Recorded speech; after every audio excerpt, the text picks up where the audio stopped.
Hi everyone, welcome back, and today I am going to just continue with part 2 of the define phase. In part 1 we did about project selection and the various tools and techniques used for project selection. In part 2 the first topic I am going to take is developing a project team. So I can't emphasize enough how important it is to have a good team for your project, right? Because once you have good team members, you can be assured that you are on the right track. So the first thing is that selecting the team. So whenever you have to select a team for your project, always consider those members who understand the DMAC process. This means those who have the knowledge of Six Sigma processes. Then the team members should be willing to be part of the team, because apart from their daily job, they need to commit extra time and effort to this Six Sigma project. So they should be willing to just give in that time and effort. And the third is that the team members should have understanding of the teamwork and associated tools. So basically the members should be willing to work as a team member, and then they should know how to implement those tools and techniques used in Six Sigma. Let me just give you one example of how to choose a team. Just think that somebody asked you to choose a team for a cricket match. So what would you do? Would you choose all the 11 players are good batsmen? Your answer would definitely be no. You will say that you will go in for a mix of good batsmen, bowler and fielders, right?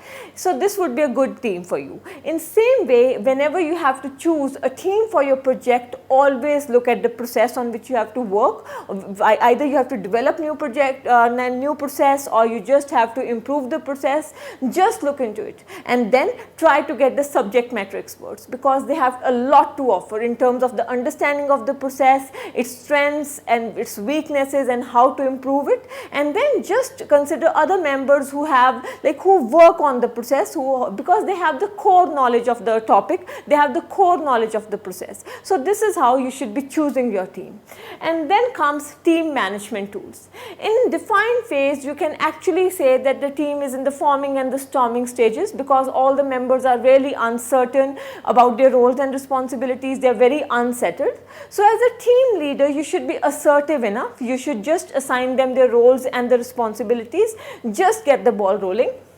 Then comes meeting agendas and objectives. So it's not wrong to say that planning is a key to success. In same way, just developing an agenda. Whenever you have to conduct a team meeting, always develop an agenda, because you can easily say that agenda is a planning tool for your meeting. So whenever you have to develop an agenda, always focus on few things. The first one is define the objective. You should be very clear of what you want to actually achieve for that project. So just get your objectives clear. Then set objectives for the first meeting. For the first meeting, since the members are new, they would just be coming in. So you should set the objectives, and subsequently the team members will do that for the meetings. Maintain list of all the activities for the first meeting and the timing. And then this agenda should be relayed to all the members prior to the meeting. Like whoever you've chosen for your team, just send this agenda prior to the meeting. Give them enough time so that when they come for the meeting, they are well prepared. They should have their ideas. So this is how you should just go about it. I have just got the sample meeting agenda for you so that you can understand the concept in a better way. So what you can see is that you can see here it's a task, then activity type, duration, leader and the outcome. So this is how the agendas are planned. So if you can see, the task is cause and effect matrix. This means they are just going to discuss about certain causes, or why the error has occurred, or why there was failure. So anything it can be. So it's just cause and effect matrix. Activity type is brainstorming. This means they will just brainstorm into all those causes. Duration for this is 50 minutes. That means this session would go for 50 minutes. And leader is any person A, B, C, and the outcome is that you collect X data is collected, right? And then it is just preceded by wrap up and process check. Its activity type is discussion. This means they will discuss about all the causes they have just figured out in the brainstorming session. Its duration is 10 minutes. The leader is any person X, Y, Z, and the outcome is the next meeting agenda. That is they would be discussing about what would be the agenda for the next meeting, and they will prepare that. So now comes conflict resolution and behavior guidelines. Okay, this topic I have discussed in great detail in lecture 5. So here I am just going to give you a little brief about it. So conflict would always be there, and especially in the define phase, whenever the team is coming together, they are in the storming stages, they are not very settled, they are not very clear about their roles and responsibilities. So you can expect conflict, and conflict would be there. So it's the duty of the team leader to handle this conflict, and how he should do this. First, he should establish clear team guidelines. Okay, he should very clearly establish the objectives of the team. He should assign roles and responsibilities to each team member and define the guidelines. Then develop rules. He should develop the rules for the team which every team member has to follow. For example, he should just develop rules like everybody should come on time for the meetings should start on time, mobile phones should be switched off. So basic rules should be set for every team member. Then team should always try to meet the goals, and in case that these goals are not met, the leader should take this thing carefully and just try to figure out the causes. And lastly, in case if the conflict just blows out of the proportion and the team leader is not able to handle this conflict, he should bring in a outside facilitator, because these people are trained to handle conflict. They will help you just calm down this conflict, they will help you in making decisions. So just get in these people who these are the outside people, they are not part of the team members. So these are kind of third party outside facilitators, right? So always remember that in define phase there would be conflict, but whenever team leader finds out that there is conflict, he should just take action immediately, because otherwise it can lead to like time delay, because there is conflict, people are not working properly because they have conflict of like they have any kind of conflict. It can be due to individual interest or anything. So there could be time delay, and which is not very good for Six Sigma projects. And secondly, if the conflict is really too much, then it can also lead to the failure of the project, which is really harmful. Let's look into various kinds of conflict management techniques, and the first one is collaborating, and you can easily remember it by I win, you win. This is a kind of situation. So teamwork and cooperation help everyone achieve their goals. So basically you can use this technique when there is high level of trust among different members, when you don't want to have full responsibility of either the solutions or your opinions, so you can just go in for this technique. And when you want others to have ownership of the solution, right, then you can use this technique. And when people involved are willing to change their thinking, so they can be they are willing to change the thinking because maybe the new information has come in or new options have been offered, so they are just willing to change their opinions. When you need to work through animosity and hard feelings, then also this technique is very useful. So but there are drawbacks of these techniques as well. The first one is that process takes lot of time and energy. So lot of time and energy goes in when you just go in for collaborating, because then you need to convince other people, right? And some may take advantage of other people's trust and openness. There might be certain members who may take advantage of your trust. And then comes a technique called compromising. This you can remember by you bend, I bend, right? So you can use this technique when people of equal status are equally committed to the goals. Time can be saved by reaching intermediate settlements. This means when you just compromise, this means you are just saving your time and energy, because then two dissenting parties come on a common ground. When goals are moderately important, sometimes your goals are not that important for you, so you are willing to compromise. But there are drawbacks of this technique as well, as important values and long term objectives can be derailed, right? And then it may not work if initial demands of other party are too high. This means you can't compromise when other person is demanding too high. And then it can also lead to cynicism. If the person finds out that the other party is not willing to honor their commitment, then it can lead to cynicism. After collaborating and compromising, the third technique is accommodating, and this can be remembered as I lose, you win. So in this situation, when the issue is not that important to you as it is to other person, so you just think that you should just give in, or when you realize that you are wrong, then also you just go in for accommodating. And when you're willing to let others learn by their mistakes, and there can be situation when you know that you cannot win, so in this case it's always better to accommodate. When you want to build credit for the future, this means you just give in to other people's demands in just thinking that maybe in future they will just listen to you. When harmony is extremely important, this means that you cannot carry on with conflict and you want harmony. And when the similarities of the group are more important than their differences. But this technique also has its drawbacks. The first one is one's own ideas don't get enough attention. This means your ideas won't be given much attention to, and the credibility and influence can be lost because other people won't take you that seriously when you just accommodate every time. Then comes competing, and this situation is I win, you lose, and this is a situation, or this technique can be used when the conflict is very small and the personal interest of other person are not involved, right? When other important issues are pressing and you don't have time to deal with this situation, so you just want to just get over it. And when more information is needed, right? And there are the drawbacks of this technique, that is important decisions are made by default, that they are just taken quickly. And after conflict management, it's turn for process checks and charting result trends. Process checks help team leader ensure that the team is on the right track and is operating effectively.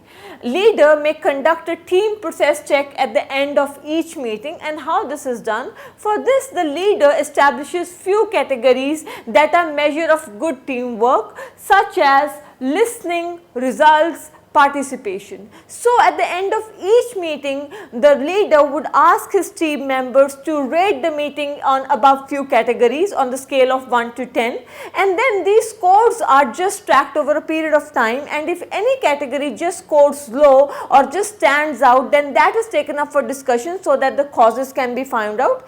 And it has been seen that as the project progresses, all these categories just improve, these scores just improve, and this shows that the team has started working effectively. Brainstorming is a very common tool used in define phase. Using this tool, team can try to figure out various possible causes of a problem or a solutions to the problem. So I have done brainstorming in complete detail in lecture 4. So here I am just going to give you a brief overview.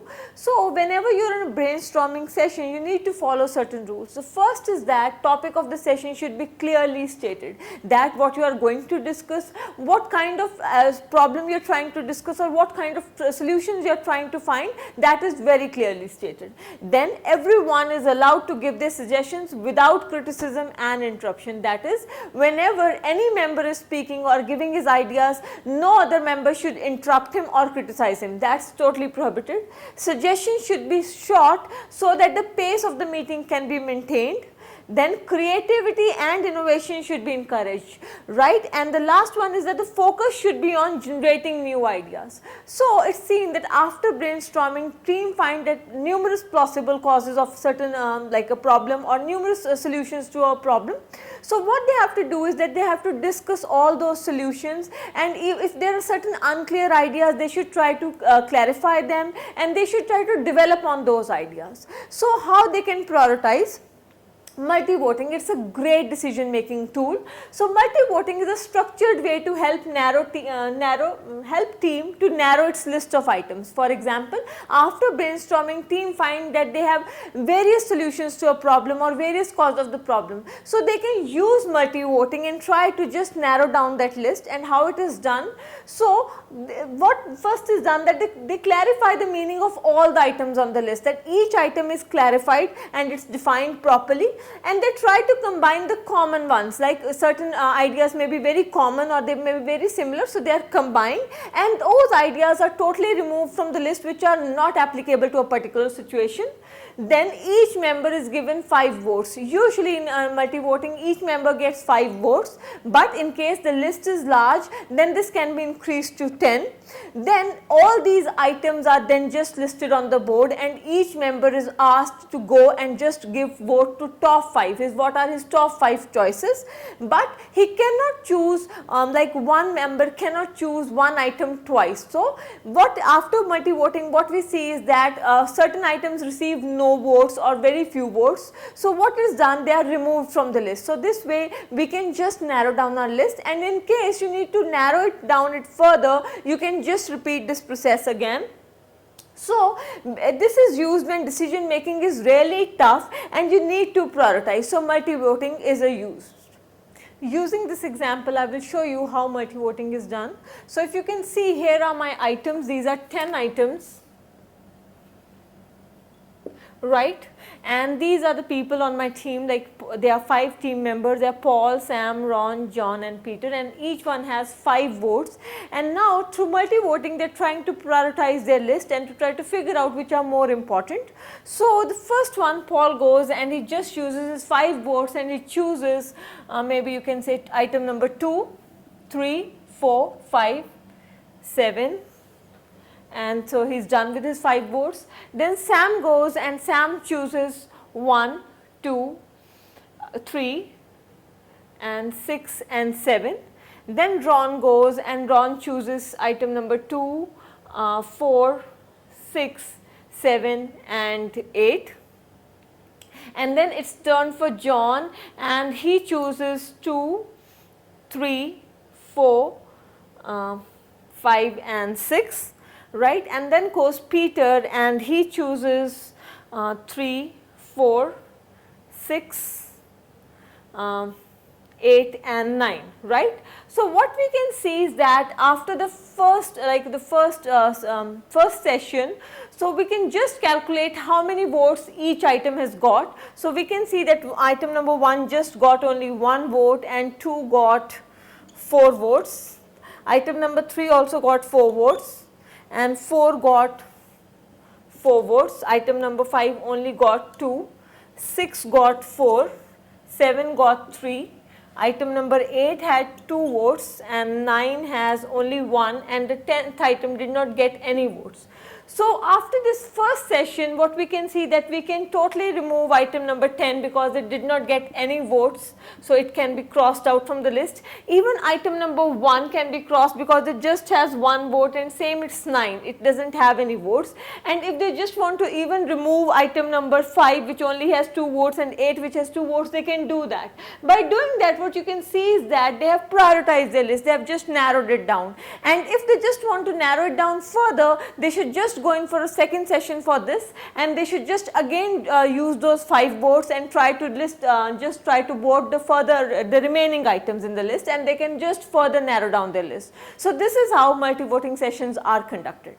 Let's start with Pareto charts. So Pareto chart is a very powerful team tool, and it is used to analyze the data and find out what are the major causes of the problem or the frequency of the problems. So before I just move on further and tell you how and where the Pareto charts are used in Six Sigma, let's first try and understand what is a Pareto chart. So Pareto chart is named after Wilfredo Pareto. It is a type of the chart that contains both bars and the line graphs, right. So the Pareto chart looks something like this, and here the like the items, or I may say problems or anything, are represented as bars, and the bars are shown in descending order. This means like the issue or the cause of the problem which is most significant is represented first, and then so on. And then these are the items. Here we show the frequency of occurrence, and this is the cumulative percentage. These are the line graphs, and these show the cumulative percentages. So the Pareto graph looks something like this. So here individual values are represented in descending order, as I have already shown by the bars, and the lines represent the cumulative total that I have also shown you over here. So basically a Pareto chart is also known as 80-20 rule.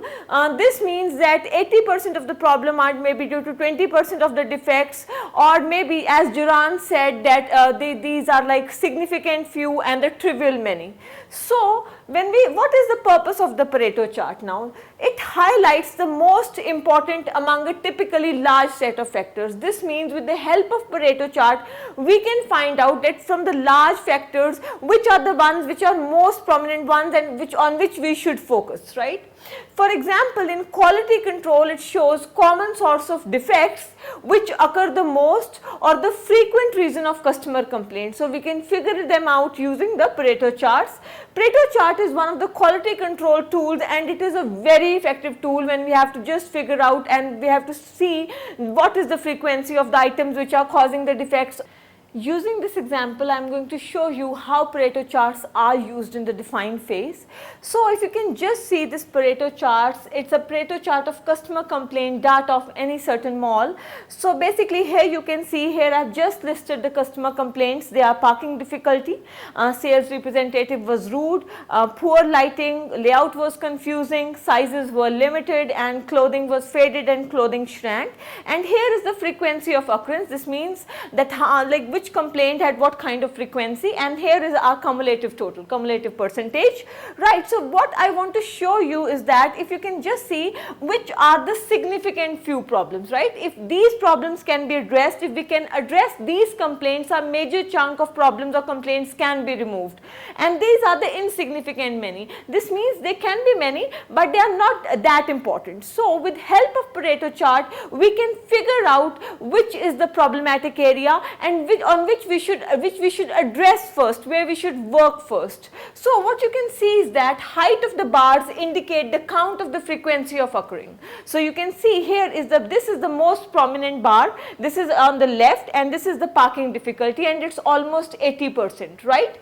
And then bars represent one group of data as defect type, as it works on the idea that 80% of the count is due to 20% of the category.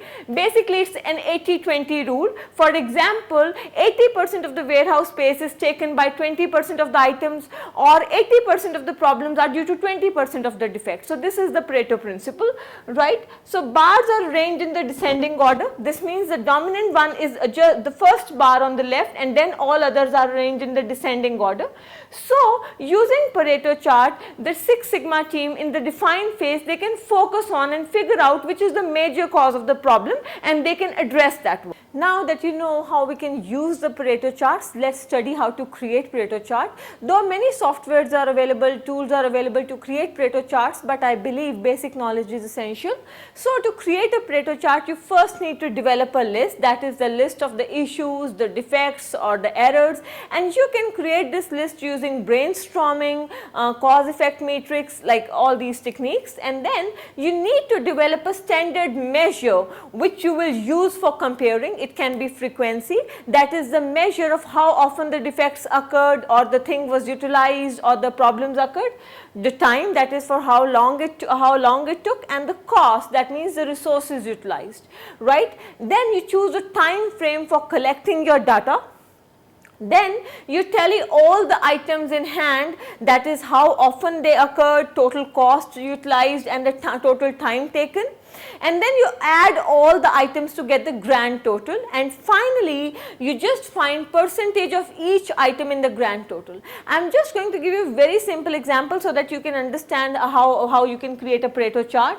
So I am facing the issue, I am facing the problem where my employees are coming late, and to figure out the causes, I just go in with for a brainstorming session with my team, and I figure out that these are the causes, and that is family problem. They worked late night and had to take a bus to office, maybe traffic issues, sick or bad weather. These are the causes which just came up when we just brainstormed. And then we tried to find out the number of occasions for which each of these was responsible. For example, they were late 8 times due to family problems, and they were late for 20 times due to they worked late night and they could not get up early in the morning maybe, and had to take a bus was 4 times, traffic issues just caused it 32 times, and they were sick due to which they were late for 6 times, and bad weather was the reason for 3 times. And then what I am going to do is I am just going to add all these to get my grand total, and here it's 73. Now what I need to do is I have to find out the percentage, like what percentage they are in the grand total.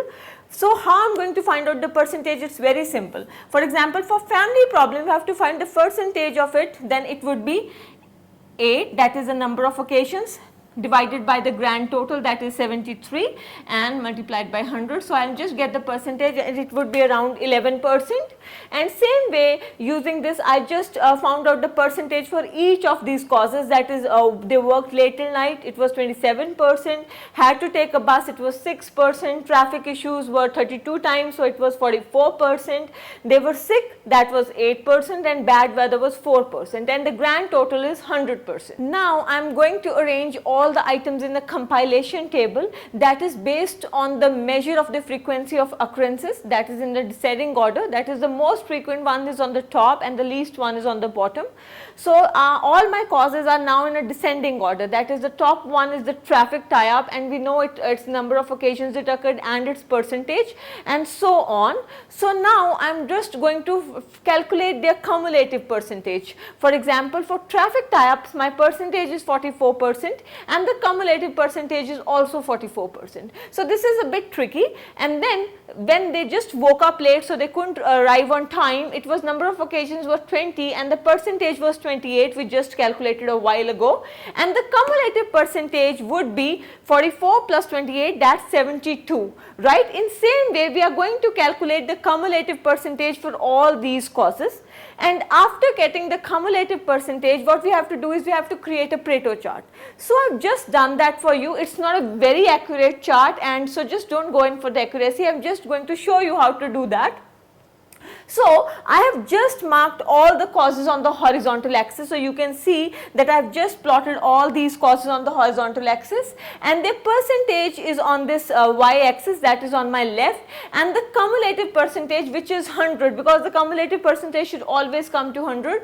So this is on my right axis, and this is the cumulative percentage. So what I have done is that I have just plotted the bar graphs, and the one which is like the most dominant, that is the traffic tie-ups, I have just put up here. It is on the first bar graph, and same way I have put all others in a bar graph, and it's there in the descending order, as you can see. So now what I am going to do is I am going to do the I am just going to draw the cumulative percentage line, and it would start from the top of the first bar graph, and in same way I am going to plot the cumulative percentages for all of these, and this would look something like this. For the second one, that is woke up late, it's 72, so it would be here, and then it's 82, so kind of here, and then for the sick percentage, it's like it would be 90, so it would be somewhere here, and then it's 96 and almost 100. So in this way, we are just going to plot a Pareto chart to find out if we can work here on the 80-20 principle, or try to find out the significant few causes so that we can work on them. Now that you know how to create a Pareto chart, so you should analyze your Pareto chart by identifying those items that account for most of the defects. So try to find out clear breakpoints and try to identify those items that account for at least 50% or more defects. Right? In case you notice no pattern, it can happen that you just create a Pareto chart but you don't see any notice or visible breakpoints. So think of other factors that may affect the outcome, like try to think of other factors, like there may be there may be shift changes or age groups, etc. Then subdivide the data and draw Pareto chart for each subgroup to see if certain pattern emerges. So with the help of Pareto charts, what you can find out is that you can figure out serious issues your business is facing, and what 20% defects are causing 80% of the problems, and where you should focus more and put maximum effort. So with Pareto charts, we can evaluate different types of defect data, customer complaints, process errors, defective procedures or defective products, etc. So if I have to just give you a brief of what Pareto charts are, so Pareto charts help us find which issues are causing most problems. With the help of Pareto charts, we can get root cause analysis. They are good decision making tools, but they won't help in like a detailed data analysis or to find out the cost of failure, etc. So use them to focus on putting more efforts where they will give maximum impact. Another thing which team need to figure out in the define phase is whether they have to follow the DMAC approach or the DMAV approach. Now, if you've just gone through my previous lectures, you would know the answer to this question. So, if your process already exists, this means you just want to improve the process, you want to remove the defects or the waste, then you have to follow the DMAC approach. And in case your process does not exist and you want to develop a new product or service, in such a case you have to follow DMAV approach, right? Once you figure out which approach you have to follow, then you have to work on the deliverables for this phase. And in the define phase, the team looks into the information and opportunities they have, and they work on research and data gathering and try to develop a team charter. Now, what is a team charter? It's a very important document to assess the opportunity in the define phase. So, it is a document that clarifies team direction and establishes boundaries. It is the first thing that is done. So, let us try to understand what are the purposes of the team charter. So, primarily there are two. First, it illustrates the focus and direction of the team, and second, it educates and shows others like organizational leaders or other work groups about the direction of the team. And it has been seen that the teams which give enough time to develop a charter, they save themselves from the lot of confusion which comes in the later stages, plus they also lower the chances of errors and rework. With the help of team charter, we can get few things very clear. Number one, what is the project? That is what the project is all about. And the second thing is that the team members, the leaders, champions, sponsors, they have a clear vision about the project. So, if you look carefully at the team charter, then it includes a documented business case. That means why you are there, what the project is about. And the second is the opportunity statement. That means what's wrong and what you're trying to improve. Then it's the goals. This means what you actually want to achieve. Then it's the scope. This means which processes are under your authority and which are not. And then is the project plan. This means which things you are trying to get done and within which time frame. And finally, who are the members of the team. So, if you look carefully at all these things, so you will figure out that actually the team charter is like a blueprint of a project, and if blueprint is good, so you can expect other things will start falling in place. Some other important facts about team charter is that it's a key document and it defines the scope and the purpose of the project, and is also a good communication pad. This means using this team charter, the team members, leaders, stakeholders, they can communicate with each other, they can understand the project better. So, initially the team charter is developed by the leadership, but then it is modified, revised by the team members, because actually they are the people who are working on the process. And then it's a very good term that team charter is a living document. So, right after you make a team charter, you don't keep it aside. It's continuously revised, because once you're in the project, you find new things, you discover new facts. So, it's continuously revised. So, it's not that you've made the team charter and just keep it aside. Let's study different components of the team charter, and the first one is the business case. It is a document which contains the description about the big why, that is the output which is expected. So, basically business case tells us that why we are initiating a project and what kind of benefits we are expecting and whether they are aligned to the business goals of an organization, right. So, it states the reason why the project is being undertaken, and the business case helps team to understand why the project they are going to undertake is important to the business and organization. So, once developed, business case is not updated. So, basically it's like a it's not updated once it's developed, and the team members and the stakeholders and the leaders can just look into it and see if this project is going to be of real value or not. So, business case captures the reasoning for initiating a project or a task, and the basic purpose is again to see if the project is going to offer real value in terms of benefits to the organization, and in case they are not able to find the real value, they can shelve the project instead of going ahead and just committing their resources and efforts into the project, which are going to be waste then. So, now the reason why we have to create a business case. The first is to ensure that proposed initiative will have value and relative priority compared to the alternative initiative. That is, if we have two projects, so we are choosing one, we have to figure out that why we are choosing that project. Is it going to be really beneficial in terms of the output or in terms of the business goals of an organization? So, and the second is the performance indicators are identified and used for proactive realization of business and behavioral change of stakeholders and sponsors. When you are developing a business case, just take care that it should embody certain values, which are, it should be adaptable, which means it should accommodate and be able to accommodate risks. It should be consistent, which means basic business issues are addressed throughout, and then it should be business oriented, which means the focus, it should focus on business capabilities and its impact. Right, it should be comprehensive, it should include all necessary factors for evaluation, it should be understandable, obviously the content should be very clear and logical, it should be measurable, this means all the elements should be such which can be tracked and measured over a period of time, only then we can track our progress. It should be transparent, which means elements should be clear, and it should be accountable. Accountability and commitments for delivery of benefits and management of cost should be very clear, right? If you just look at any business case, it just looks like an index of a book. So I am just going to read it through. So it should have a preface, then it should have table of contents, executive briefing should be there, and it should include recommendations, summary of results and decisions to be taken.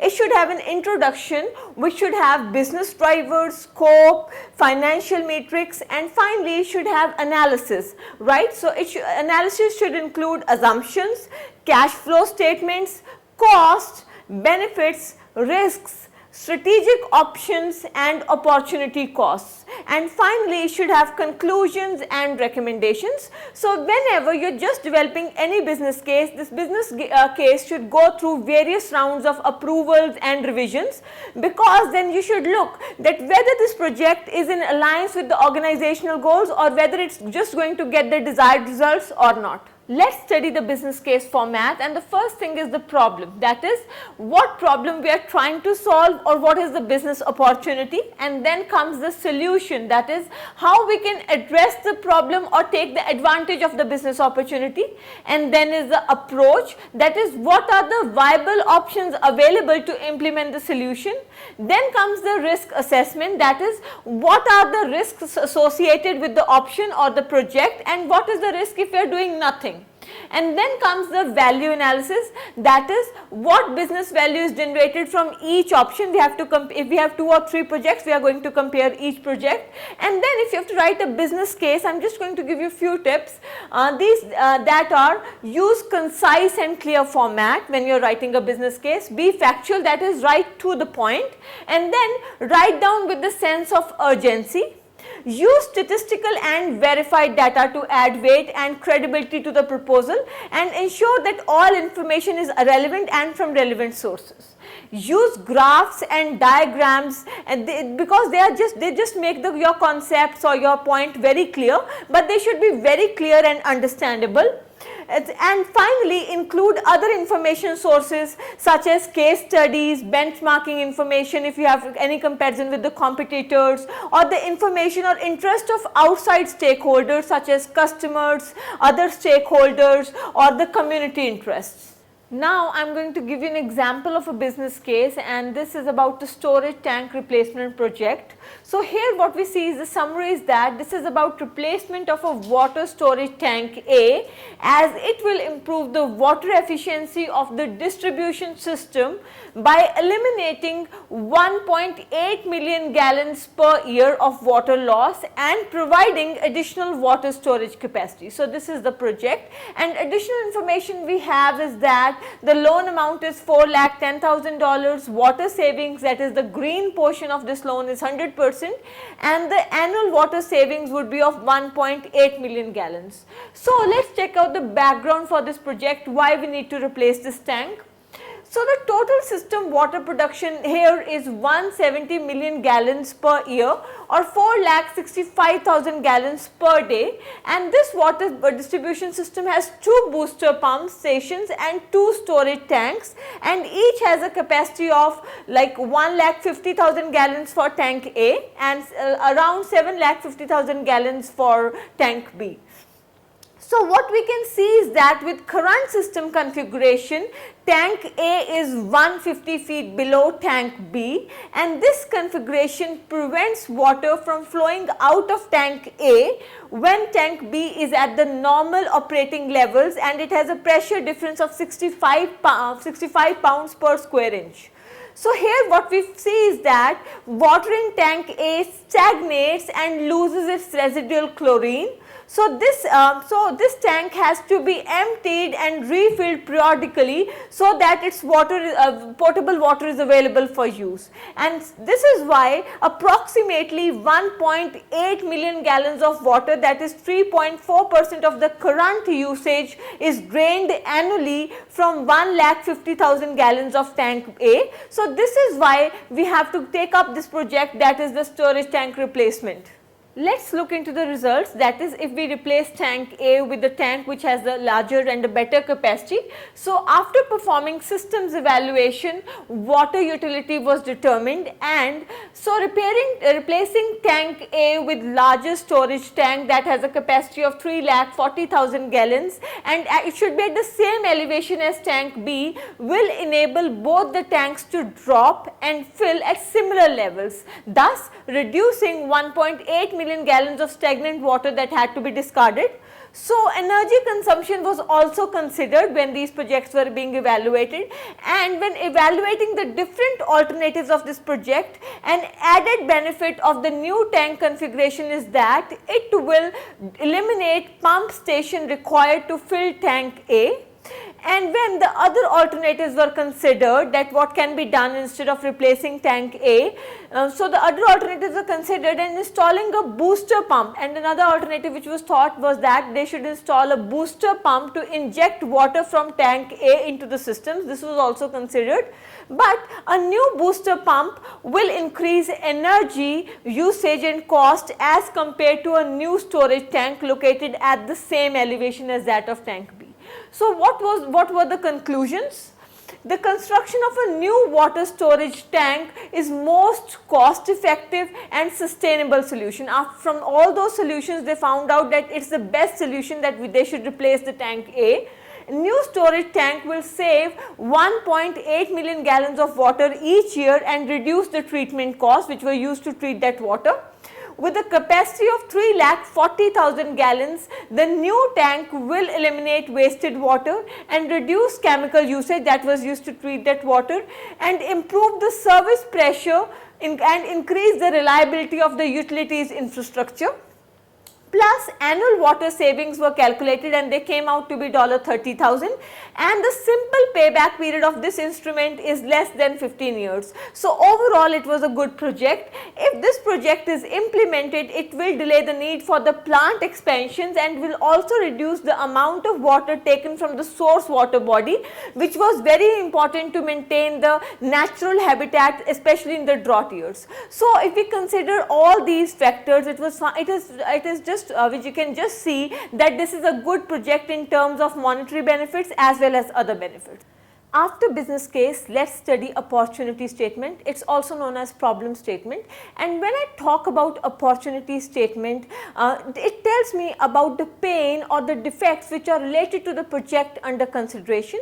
And when I talk about pain, I mean the monetary losses which the company is facing due to those defects. This is one of the reasons, but it can also be that the customer needs are not being met. So initially businesses do not have exact data about losses being incurred. So as and when team collects data, they may need to update the opportunity statement. And when you are writing an opportunity statement, you have to get answers of the following: that is what is exactly wrong, then when, that is what is the time period of the problem, where the problem exists, and how, that is how big the problem is or the magnitude is. So opportunity statement helps us understand the current situation, which is explained clearly, problems are identified and its severity is estimated. So we get clear picture of the problem, its severity, location and the financial impact. Plus, an opportunity statement is a useful communication tool because it helps us get the buy-ins from the stakeholders and assistance of the team members. So whenever you are writing a problem statement, always take care that always keep your audience in mind, because you have to convince the management so that they can allocate you the required resources and finances required for the project, and your team members are ready to help you. It should be very clear so that you don't have to explain it again and again. It should be concise. This means you should have information about the what, when, where and how, and do not underwrite the problem. Otherwise, the stakeholders, the management or your team members won't be able to understand the context and the significance of the problem in order to help you. Now I am going to use an example to show you what is a bad problem statement, how it's written badly and how it can be written in a better way. So let's first take a look at this problem statement. It's a poor problem statement because it simply writes inventory levels are too high and must be reduced. So this is the problem statement, this is how it's been mentioned.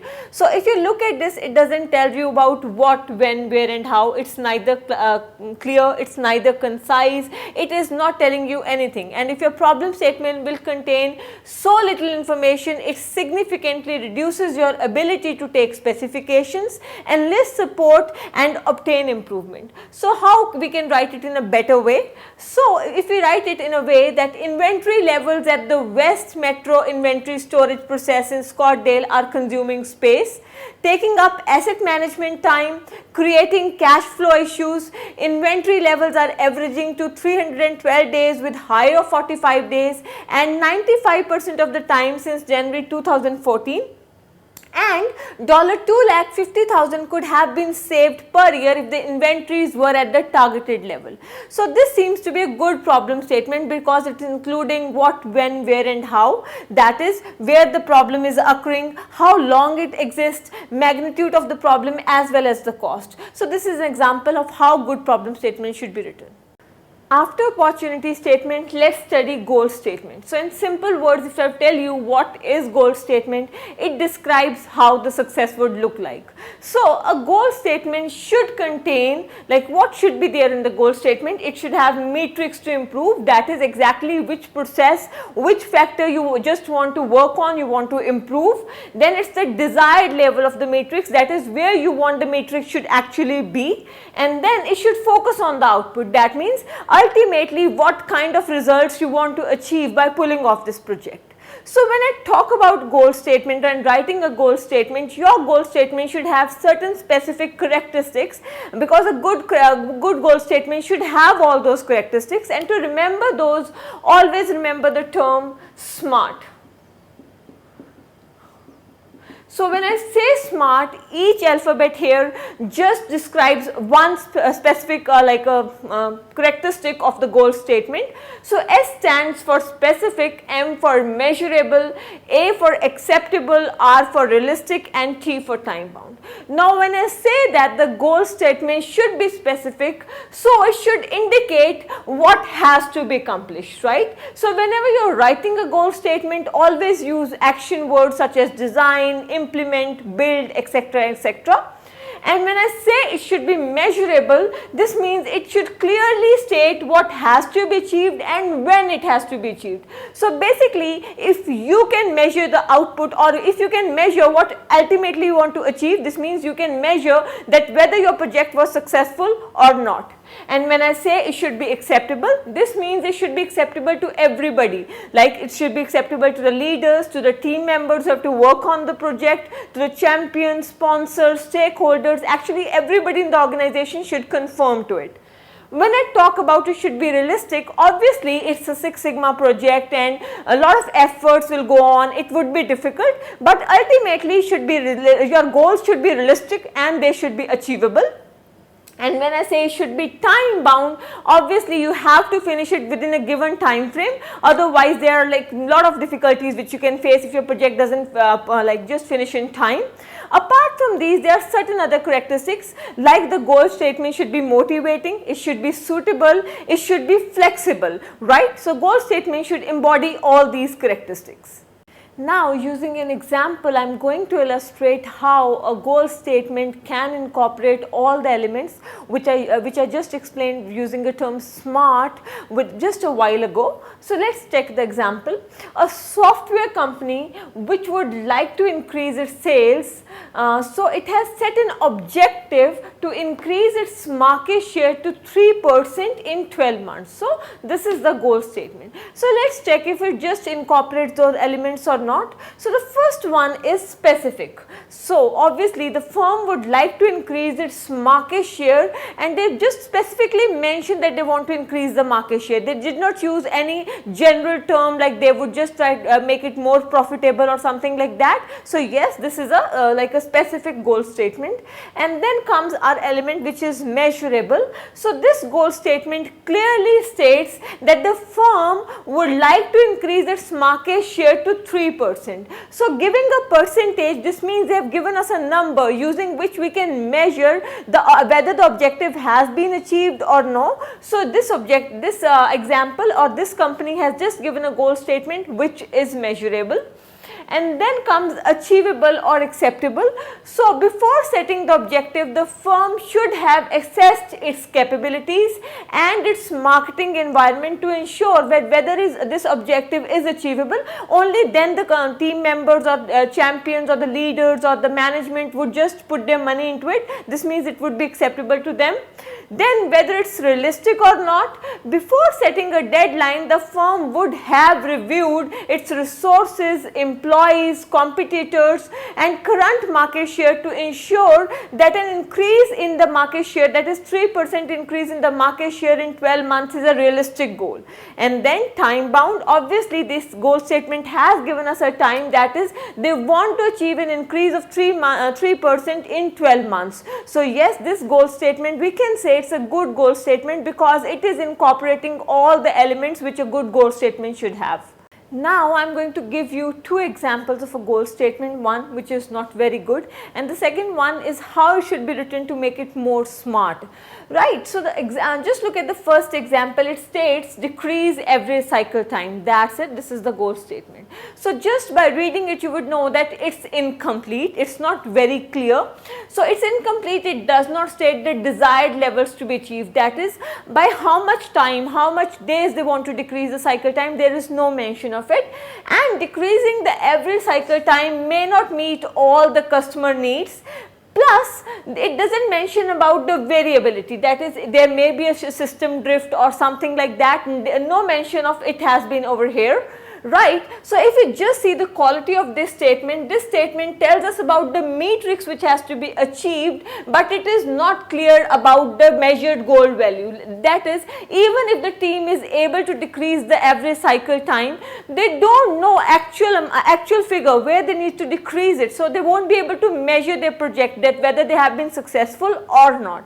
But if we write the same goal statement in a way, that is decrease average cycle time to 3 days with a standard deviation of 0.5 days. So now this is more specific, this is more measurable because they are telling that they want to exactly decrease the cycle time by 3 days, and they are also measuring telling us about the standard deviation. So this is a good and clear goal statement. It tells us about the desired levels, that what the team needs to achieve. It is more measurable, that is by the end of the project the team can measure that whether they are able to decrease the cycle time by 3 days, and if yes, this means their project is successful. And both the target and variability are added. So if we just see at the quality of this goal statement, it gives us the detailed statement of the desired results. This means the team would be able to measure it, it is specific, it's attainable, it is measurable, it's realistic. So this is a better goal statement. Let's study project scope. So the scope describes the start and the end steps of the process under consideration and also the boundaries of the project. Just take for an example an online web portal. So here the starting step would be that the customer places his order, and the end step is that this order is complete, and the boundaries of this are the team cannot change the information technology system used in the entry area, right. So the project scope is the work that needs to be accomplished to deliver a product, service or results with specified features and functions. So now when you are writing a project scope, you should just take into consideration few things, that it should be smart, plus it should be concise and clear, so that anybody who just goes through the project scope, maybe the management or the team leader, the stakeholders, they should be very clear about the project boundaries, its start and end steps and various parts of the project. So it should be very clear and concise, plus it should be specific. That means they should clearly mention its boundaries, that within which boundaries the project has to function, what are the limitations.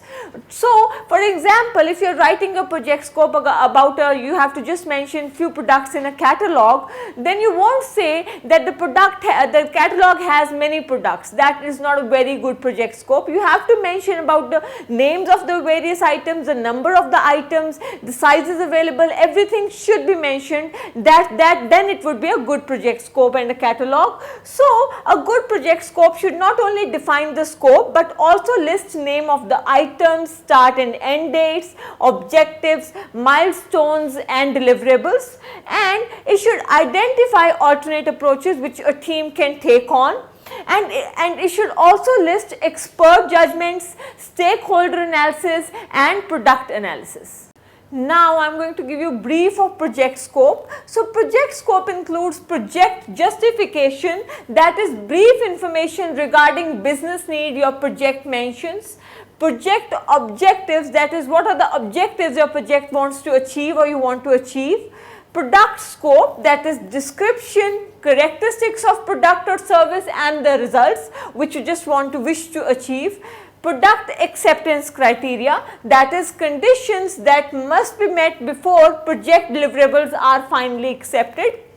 Project constraints, which means restrictions that will limit what you can achieve and how and when you will achieve. And finally, project assumption, that is it states about how you will address uncertain information as you conceive, plan and perform your project. So if you just have to give you, I have just to show you how project scope is, then the project scope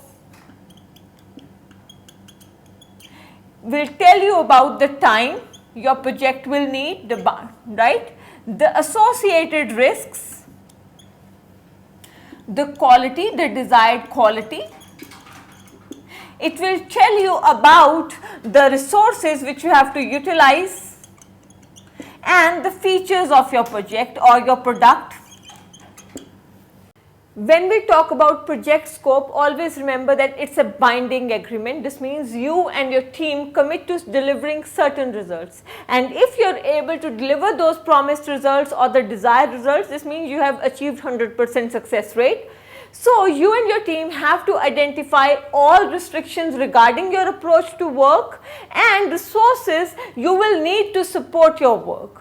You and your team have to identify all assumptions you make when setting the terms of your scope statement, and in case any of your assumptions proves to be invalid, then you have to either modify that part of the project plan or the complete project plan. Here I would also like to introduce a very important term, that is scope creep. So what is a scope creep? These are uncontrolled changes or continuous growth in the project scope. Scope creep occurs when the boundaries of the project keep changing until it becomes too large for the given time frame and allocated resources. And since you are working on a Six Sigma project, you cannot afford scope creep because you have limited resources only. That's why you just need to choose one project at a time, or maybe you have limited resources for any other XYZ reason, or you have to finish it within a given time frame. So you cannot afford scope creep. So how you can prevent this scope creep? First, you need to understand the boundaries of the project. This means you should just figure out the boundaries of the project and work within them. You shouldn't see that, okay, if you're working on one process and you think that other project also needs certain kind of amendments, you should not focus your attention, you shouldn't just divert your attention towards there. You should always focus on the project you have in hand. Then clearly define your work scope. Use resources very carefully because you have limited resources, and then draft project scope carefully because then you will know that what are your limitations and where you have to work. Let's start with project plan. So it is a formal document used to guide both project execution and project control. So basically it is a chart with all the major milestones of the project. It has steps as when to start and estimated end dates of the project. So you can say that the project plan is a statement of how and when a project objectives are to be achieved by showing major products, milestones, activities, resources required for the project. So everyone in the team, that is team members and stakeholders, have to agree to the project plan, only then it's executed further. So project plan basically states two things. One is the purpose of the project and other is the details of the project. When I talk about the purpose of the project, I mean to say what product team has to deliver, that is the scope of the project, and it should address the who, when and how of the project. And the details of the plan, that is describe about execution, that is how they plan to execute the project. And then it talks about the management and the control, the scope management, requirements, fine details about schedule, finances, quality and the resource management. So in short, project plan is a roadmap for project managers to follow and act. You can use it as a communication and control tool throughout the project. Now I will briefly discuss how project plan is created. So the first step is that you have to explain your project plan to key stakeholders and discuss key components thoroughly.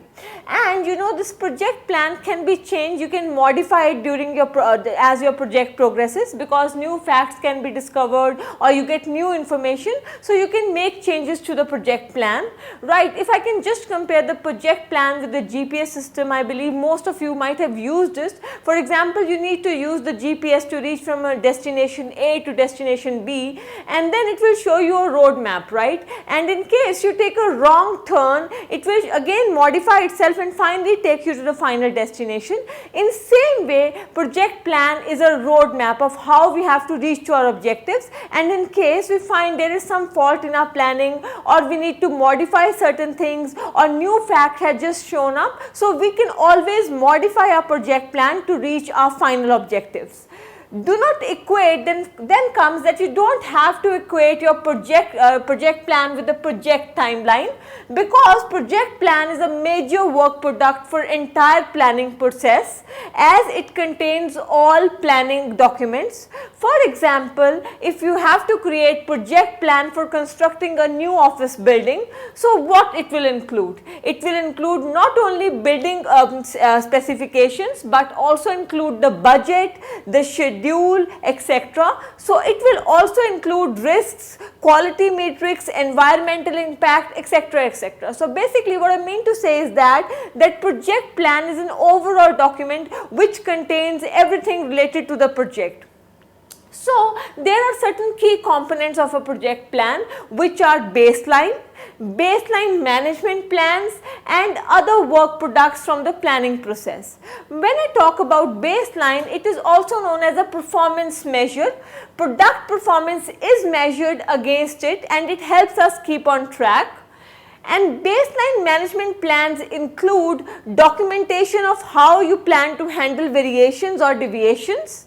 And other work products from the planning process include plans for risk management, quality management, procurement of raw material or staffing, communication, etc. In step 2, you are going to define the roles and the responsibilities. That is, you will identify the key stakeholders, that is the people who have the vested interest in the project itself or in the outcome of the project. Right, and then you also have to check if different stakeholders have conflicting or contradictory agendas. In such a case, you have to just work on it to get the fine balance. In step 3, you have to develop a scope statement. We have already discussed about it. So this is a very important document in project plan. It is used to get common agreement among the stakeholders about the project definition.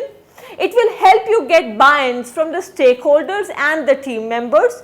Plus, it will reduce chances of misconception. That is, it would make everybody who is working on the project, whether it's the members of the team or the leaders or the stakeholders, everybody would be clear on what project they are working and what are the objectives of the project. So basically, a scope statement should include business needs and business problem. That is what the business actually needs at that point of time, and what are the problems that the business is facing. Project objective, that is stating how the project will solve the business problem, that is why they are going to carry on with the project. Benefits of completing the project plus project justification, and deliverables included or excluded from the project. Plus, it will also tell you about the key milestones and approach and other components such as size and nature of the project. So basically, you can say, as I told earlier, that scope statement is an agreement between the stakeholders or the key stakeholders and the team members. So it can be defined like this, and it can be only changed with the agreement or with the affirmation of the stakeholders. In step 4, we are going to develop project baseline. So once the deliverables are confirmed in the scope statement, so you have to develop work breakdown structure of all the deliverables. And how to develop a work breakdown structure, I am going to discuss this in part 3 of this lecture series. So include all the deliverables and identify all work to be done. Develop schedule and cost baseline. Identify activities and tasks needed to generate each deliverable identified in our scope baseline. Identify resources needed for each task and number of hours required to complete each task, that is how much time is required to complete each task, and estimated cost of each task using an average hourly rate for each resource. Then you have to also consider resource constraints, or how much time each resource can realistically devote to one project. Determine which tasks are dependent on other tasks, and this is done by developing a critical path, and we will discuss about developing a critical path in part 3. And develop a schedule by putting all tasks and estimates in a calendar, so you can figure out at given time which resource is performing or generating which task.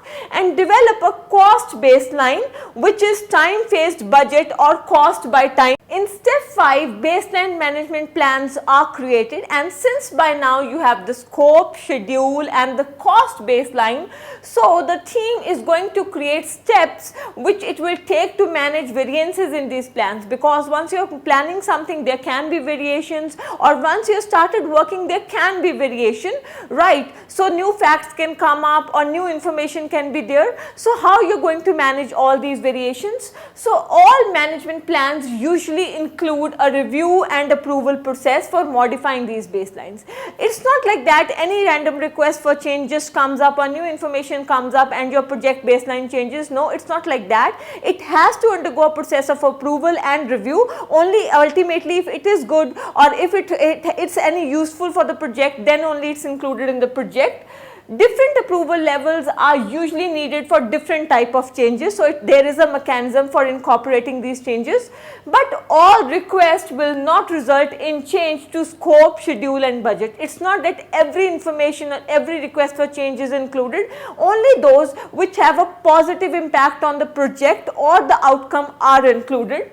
But a process is needed to study all the new requests to determine their impact on the project. But you need to have a process which will study all these new request changes for the request or the new information, so that if there is something good which has an overall positive impact on the project, it should be included, and for that we need to have a process, right?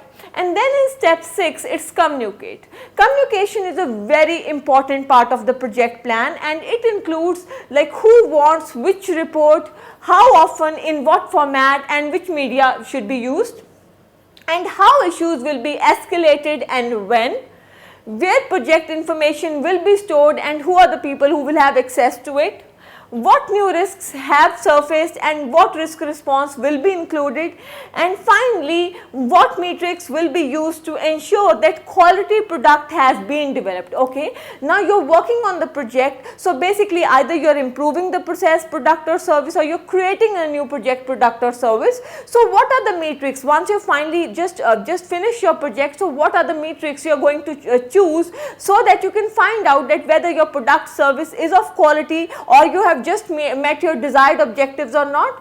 Let's check what communication should include.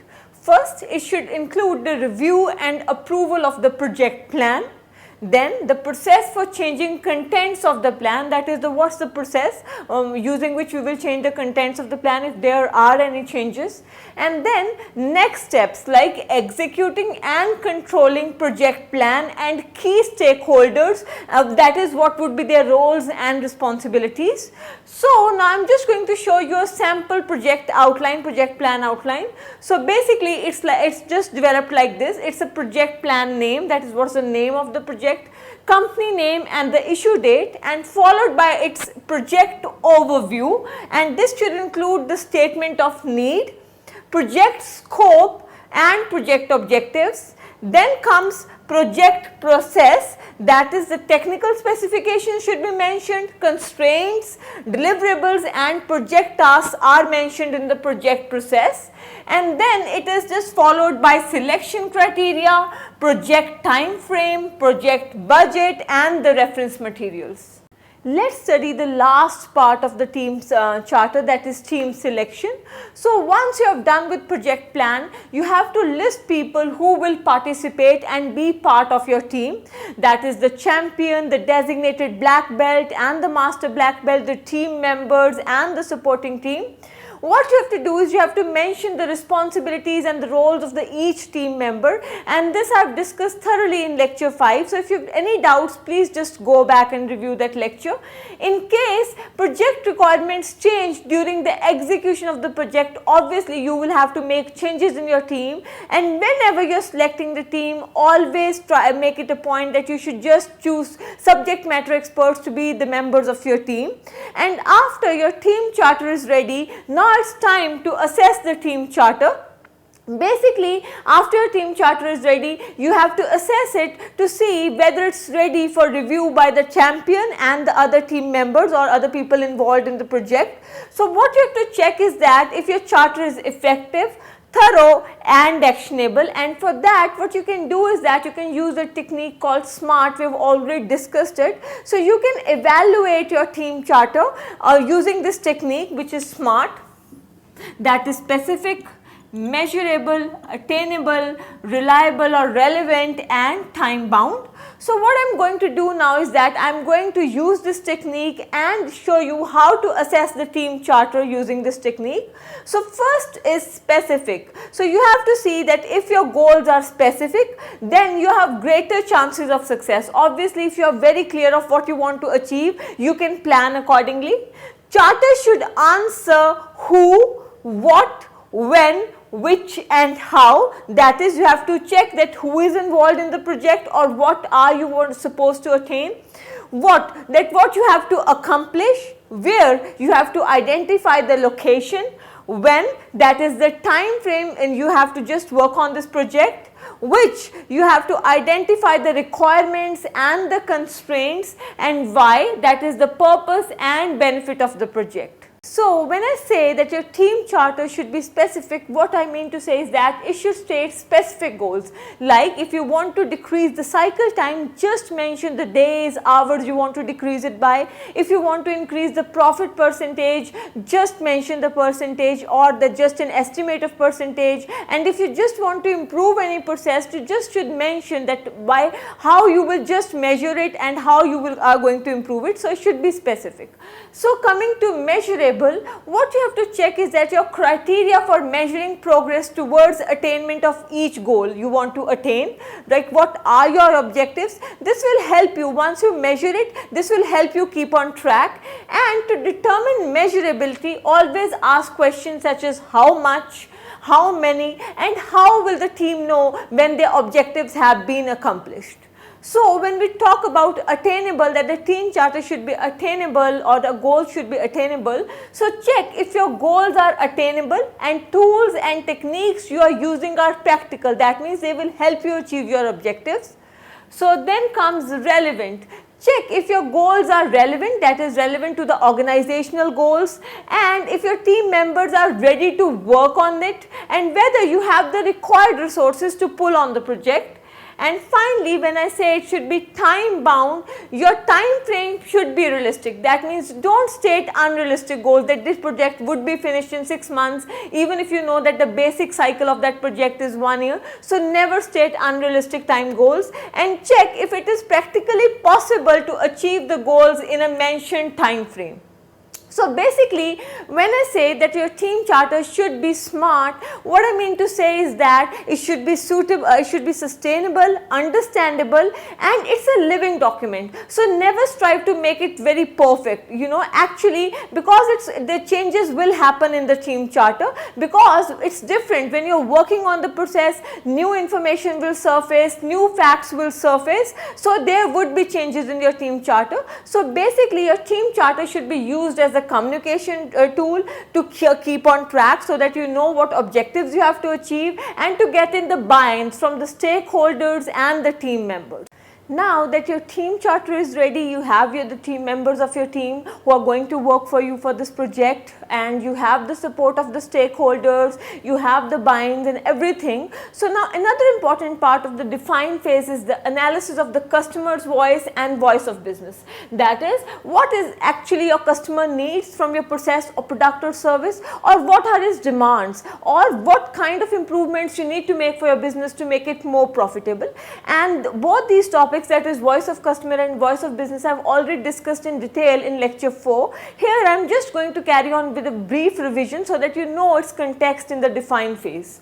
So team must clearly understand what process requirements are, and this involves listening to voice of customer and voice of business data, and then translating this data into measures called critical to quality and critical to process measures, right? And using this translation process helps you recognize what makes a good matrix. So if you are working on a DMAC process, obviously yes, you will need a good amount of voice of customer data, so that you know that what actually is the need of the customer, what actually he wants, or what is making him not very happy with your product or service.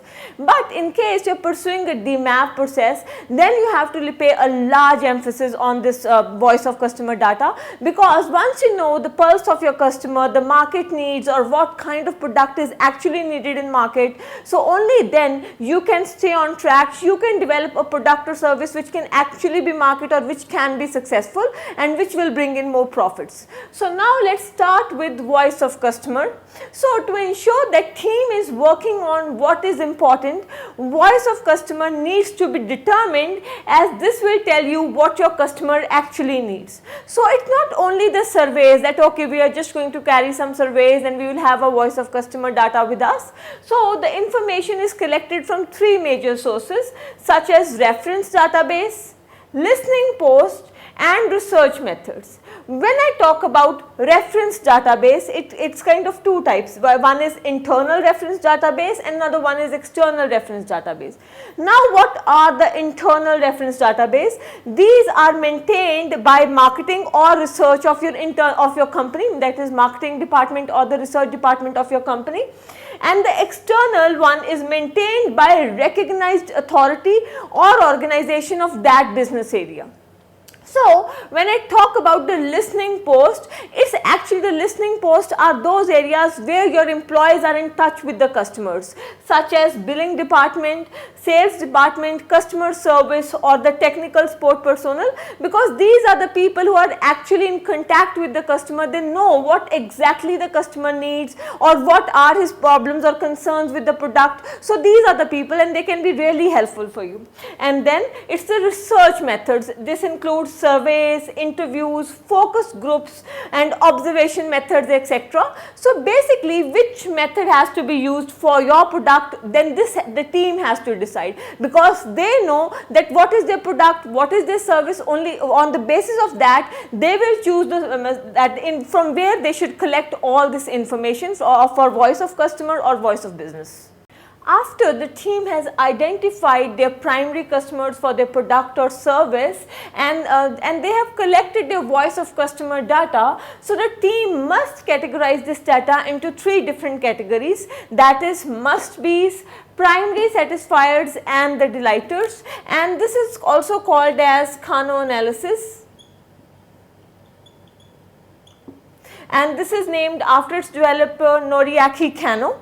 So what are the must-be's? These are the basic threshold features. That means if these features are not in your product or service, so your customer won't be doing business with you, because these are the features which he really wants. Only then on those terms he is ready to work with you, or he is ready to buy your product or service. And then are the primary satisfiers. These are the quality and performance attributes, and more of these features if they are in your product and service, the more happy your customer would be. And finally, these are the delighters. Actually, they won't dissatisfy your customer because he doesn't know about them, but if he finds them in your product or service, he would be really happy, right? It will just delight him. So if you just see this graph, here I have just mentioned about the customer satisfaction, and it's high over here and low over here, and this is a product's function or features, and this is here they are absent and here they are fully implemented. So these are our threshold attributes. These means these are the basic features which must be there in your product and service. For example, if you are just going to launch a new mobile phone, or if you're just going to buy a new phone, so what are these threshold features? Maybe in today's time I can say a camera is a must, a Wi-Fi connection is a must, and maybe other things. These are must. What are our requirements for today? So these must be there. If they are not in your phone, maybe good calling quality, good messaging facilities, if they are not in your phone, nobody is going to buy. Even if you are going to buy these are the threshold attributes, and you won't be buying that phone which doesn't have these features. And then comes performance attributes. So these are those features, that is more of these will please your customer, because your customer is going to compare these features with other features that what other company is providing, and where he will find these more. For example, these may be that he finds that certain kind of calling or high pixel camera, a video recording, a document sharing, certain kind of things like airbrush facility, etc. and etc. There are many in these phones. So basically if he finds that these are more in your phone or more in your product, then he will be buying them, otherwise he will just go to other company. And then finally comes the excitement attribute. For example, you're just going to buy a mobile phone and you just suddenly find out that this company is giving a 3G data free for maybe next 2 years, or a 4G data for next 2 years, or maybe you're just going to get the calling facility free for the lifetime. So you'll be really delighted by this feature. So this is what are the excitement attributes, because you were not expecting them but you find them. So this will make your customer happy. So you need to keep these in your product or service. So Kano model analysis is very useful technique for deciding which features you want to include in your product and service. This will help when you're just going to conduct a survey. You will come to know that what are the must-be's for your product, what are the performance attributes, and what can be the delighters, right? So using this technique, you can actually create a product which will actually delight your customer. Let's figure out how to use this tool. So you have to brainstorm all possible features or the functions of your product and service, that is what you want to exactly your product should look like, or what features your product or service should have, or how you can please your customer. So you have to brainstorm them all and classify them as threshold, that is the basic features, the performance attributes and the delighters, plus the non-relevant ones. Then you have to make sure that your product or service has all the threshold features, that is it should have the basic features, otherwise you won't be able to sell it. And then tick off the non-relevant features, so that you don't just focus on certain things which are not useful for you, right? Look at excitement attributes, if possible add as many as possible, and finally select appropriate performance attributes so that you can deliver a product or service at a price which your customer is ready to pay. But again, you have to keep in mind maintaining a good profit margin, because if you are running any business, you are just developing a product or you are just giving any service, you are there to earn certain kind of profit. So always keep your profit margins in your mind. But the problem with all this is that the customer data is not delineated clearly. That is, the customer may have issues, they may just say that they have the issues, but they are not able to articulate it properly. So this is usually a problem with data from the listening post, and sometimes you can also face a situation where you have lot of data but it is not filtered correctly. For example, if a customer calls at a customer care cell, they will say that they have a problem with the product. Now it's the duty of the customer care representative, if he is on the survey, that he should ask that what exactly is the problem, whether it's about certain features of the product or service, or whether it's the product or service itself, of the way how it's manufactured, or the way it has been packaged. So you have to just identify the customer data properly in order to use this tool. Let's take on critical customer requirements. Now that you have voice of customer data, you have to translate this information into critical customer requirements. And how to do that, I have just discussed this thoroughly in lecture 4. So please, I highly recommend that you just go back and just go through lecture 4. And if you just viewing this video for first time, then please go through all those series so that you have an idea of what we are doing here. So this will help you get specific knowledge of required product characteristics, that what are the product characteristics that are wanted by the customer, desired service, or about features which are important to customer. So critical customer requirements should be measurable with a target and in a specific range. So what you have to do is take all the data collected, identify key customer issues, and try to define the critical customer requirements. I am just going to give you a brief example.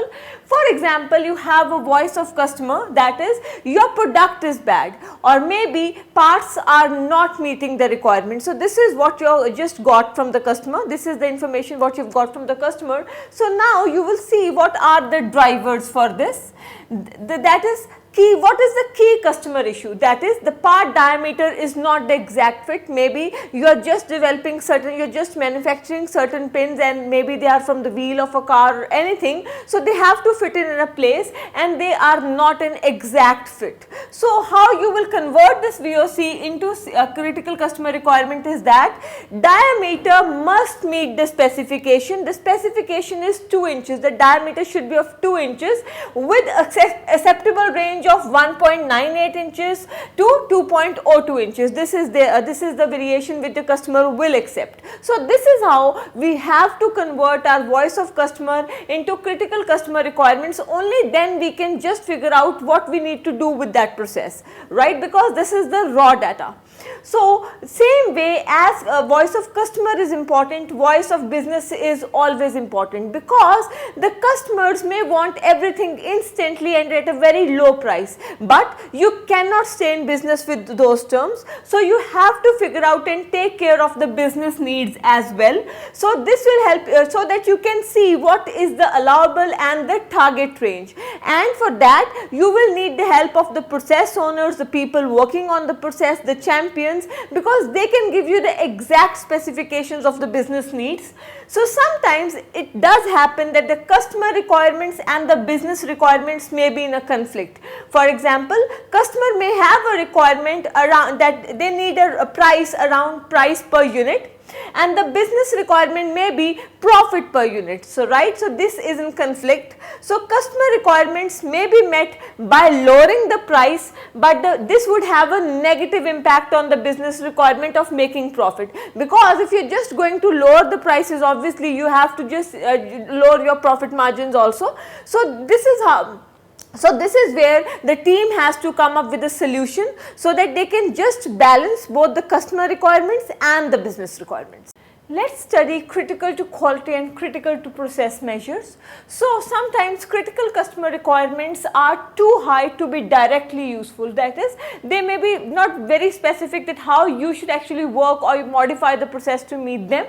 So you have to take steps to translate critical customer requirements to critical to quality measures, and for this we have already done the mathematical part, that is how to deal with the critical to quality or the critical to schedule matrix or the critical matrix in part 1 of this lecture series. So CTQ is measured on the output of the process. It is a measure that is important to meeting the defined critical customer requirements, and often it does not exactly equate to critical customer requirements.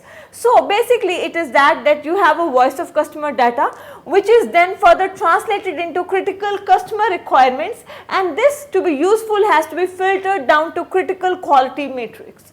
So now the question is that what is a good matrix and how to decide which is a good matrix. So we all know that what gets measured gets done. For example, if you know the specific requirements of your process or specific requirements from the customers, or you exactly know what kind of product or service you need to make, so you can work on that.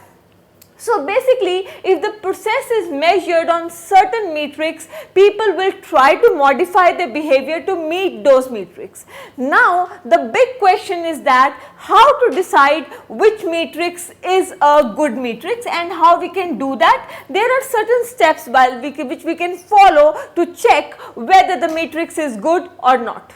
Now I am going to give you an example how to decide which matrix is a good matrix. So for an example, there was any XYZ company and the management of this company decided that the good matrix would be that how many new units are going in for production each day. So everybody in the organization started to work to make this matrix look good, and the scenario was that each day many new units were going in for production, but the actual scenario was that all these units were either work in progress or unfinished. So from the surface it looked that the company is doing really good because they are meeting their set standards or their metrics, but the truth was that the company was not doing good because they were not able to just meet their customer requirements. They were not able to manufacture enough products which would meet their customer requirements. So this means the management decision of this matrix was not a good matrix. So now how to decide which matrix is good one? So always take into these facts into notice when you have to decide which matrix you should choose. So matrix should drive the desired behavior of the organization and the people of the organization, and then defined matrix should be understood by the multiple levels of the organization. That is, if there are various units of an organization or various parts of an organization, they should all understand that how this matrix has been set and everybody should taken care of. So matrix should clearly relate to the critical customer requirements or the business requirements, and finally it should be continuous and data should be collectible so that you should know that where you have reached or whether you are on the right track or not. So here what I am going to do is I am just going to end this part 2 of the lecture series and we will start off with part 3.